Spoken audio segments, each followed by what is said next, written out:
తెలంగాణ రాష్ట్ర రెవెన్యూ గృహ నిర్మాణ సమాచార శాఖల మంత్రివర్యులు గౌరవనీయులు శ్రీ పొంగులేటి శ్రీనివాసరెడ్డి గారి జన్మదినాన్ని పురస్కరించుకొని ఈరోజు కొత్తగూడెం నియోజకవర్గంలో కాంగ్రెస్ పార్టీ నాయకులందరూ కలిసి చుంచుపల్లి మండలం ఇందిరమ్మ ఇండ్ల లబ్ధిదారుల సమక్షంలో బర్త్డే కేక్ కట్ చేసి ఘనంగా వేడుకలు జరిపారు. గత 10 సంవత్సరాల నరక పాలనలో ధరణి డబుల్ బెడ్రూమ్ ఇండ్ల పథకాల పేరుతో తెలంగాణ పేద ప్రజల జీవితాలు అంధకారమయ్యాయి. నేడు కాంగ్రెస్ ప్రజా ప్రభుత్వం వచ్చాక అర్హులందరికీ ఇందిరమ్మ ఇండ్లు భూభారతి చట్టంతో ఉదయించిన సూర్యుడిలా, పండు వెన్నెల కురిపించే పౌర్ణమి చంద్రుడిలా పేద ప్రజల జీవితాలలో వెలుగులు నింపారు మన పొంగులేటి సీనన్న. ఒక్కసారి తిలకించండి.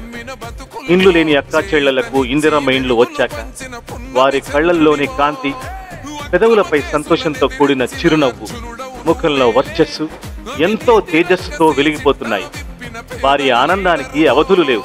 వారి జీవితాలలో వెలుగులు నింపి మరింకెందరికో జీవితాలలో దీపాలు వెలిగిస్తున్న మన పొంగులేటి సీనన్న గారు నిండు నూరేళ్లు ఆయురారోగ్యాలతో, అష్ట ఐశ్వర్యాలతో, ఇంకా మరెన్నో ఉన్నత పదవులు వరించి మరెంతో ఎత్తుకు ఎదగాలని మనస్ఫూర్తిగా కోరుకుంటూ కొత్తగూడెం నియోజకవర్గ పొంగులేటి శ్రీనన్న అభిమానులు.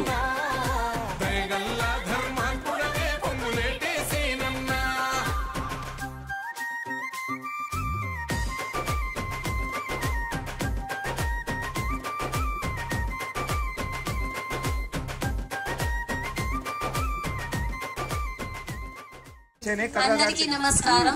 పెద్దలందరికీ గౌరవిస్తున్నాను.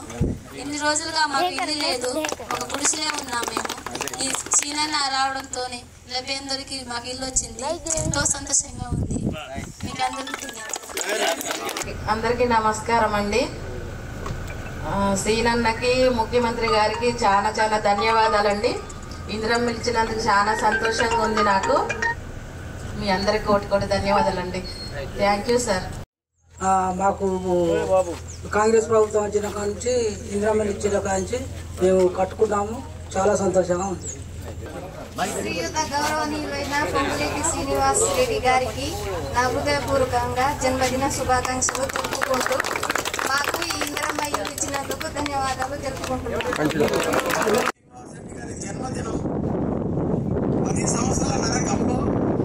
డబుల్ బెడ్రూమ్ ఇళ్ల పేరుతో టీఆర్ఎస్ పార్టీ గడిచిన 10 సంవత్సరాల్లో ఒక్క ఇల్లు కూడా రాలేదు.